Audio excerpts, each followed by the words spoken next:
தெய்வத்தின் குரல் 4ஆம் பாகம். குருகுலம் கட்டிகாஸ்தானம். எழுத்தில்லாத போதனை. இப்படி சொல்லிக் கொடுத்தது எழுத்தின் மூலம் இல்லை. எழுத்துக்கு முக்கியத்துவம் வந்தது ரொம்ப காலத்துக்கு பிற்பாடுதான். இப்போது பள்ளிக்கூடம் என்றவுடன் நினைக்கப்படுகிற பிளாக் போர்டு, கரும்பலகை, சாக்பீஸ், ஸ்லேட், பலப்பம், நோட்டு, பென்சில், பேனா என்கிற எதுவும், புஸ்தகம், சுவடி முதலான எதுவுமே இல்லாதது ஆதிகால ஸ்கூல். படிப்பு என்று கல்வியை சொல்வதே புஸ்தகத்தை பார்த்து படிப்பதிலிருந்து ஏற்பட்டதுதான். அக்ஷராபியாசம் என்று வித்யாரம்பத்தை சொல்வதிலும் அக்ஷரம் என்பது எழுத்தை சொல்வதாகவே இப்போது பல காலமாக வைத்துக்கொண்டு குழந்தைக்கு அன்று ஆனா எழுத சொல்லிக் கொடுக்கிறோம். 2000 வருஷத்துக்கு முந்தியே படிப்பில் எழுத்து பிரதானமாக வந்துவிட்டது என்பது திருவள்ளுவர், ஔவை முதலானவர்கள் எண், எழுத்து என்ற இரண்டையும் 2 கண்களாக சொல்வதிலிருந்து தெரிகிறது.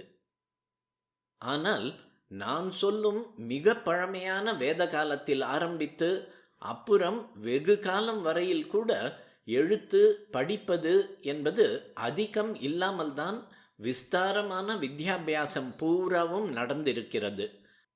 என்ன செய்தார்கள் என்றால், வாய்மொழியாகவே சொல்லிக் கொடுத்து அதை மாணவன் காதால் கேட்டு மறுபடி வாயால் ஒப்பிக்கும்படி செய்தே பாடம் நடத்தினார்கள். வேத மந்திரங்களை எழுதி வைக்கவே கூடாது என்று பண்ணியிருந்தார்கள்.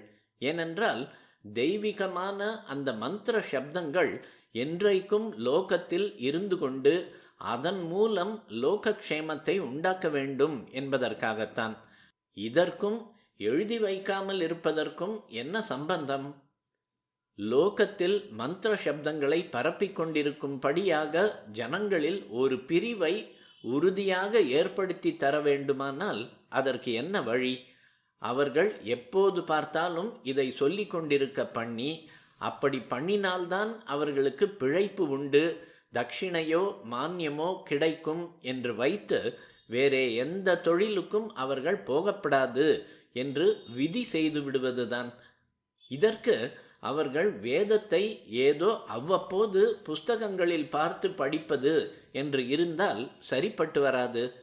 வேதத்தில் வரும் அநேக சப்தங்களை எழுத்தில் கொண்டு வர முடியாது. அதன் ஏற்றல் இறக்கல் ஸ்வரங்களையும் எழுதி காட்ட முடியாது.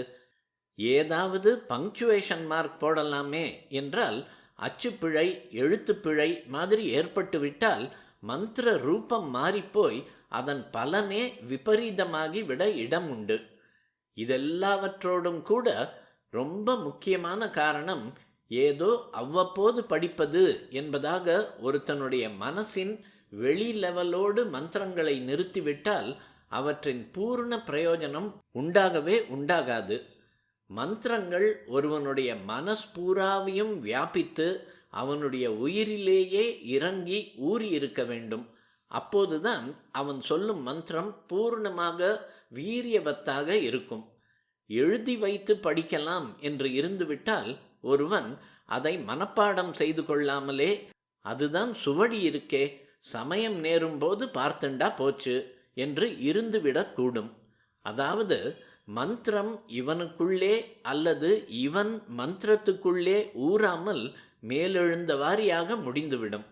இப்படி விடக்கூடாது என்றுதான் எழுத்தில்லாமல் வாய்மொழியாலேயே ஆதிகால ஸ்கூலில் பாடம் நடத்தி எல்லாவற்றையும் மனப்பாடமாக பண்ணிக்கொள்ள வைத்தது.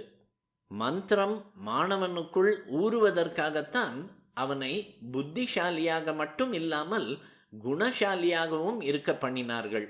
ஏனென்றால் சுத்தமான ஜீவனுக்குள் தான் வேத மந்திரம் இறங்கி பிரகாசிக்கும், அவனையும் பிரகாசிக்க வைக்கும். இதனாலேயே வித்யார்த்திக்கு, ஸ்டூடெண்ட்டுக்கு பிரம்மச்சரிய நியமத்தை வைத்தார்கள். தபஸ் என்றே சிக்ஷை முறையை வைத்தார்கள்.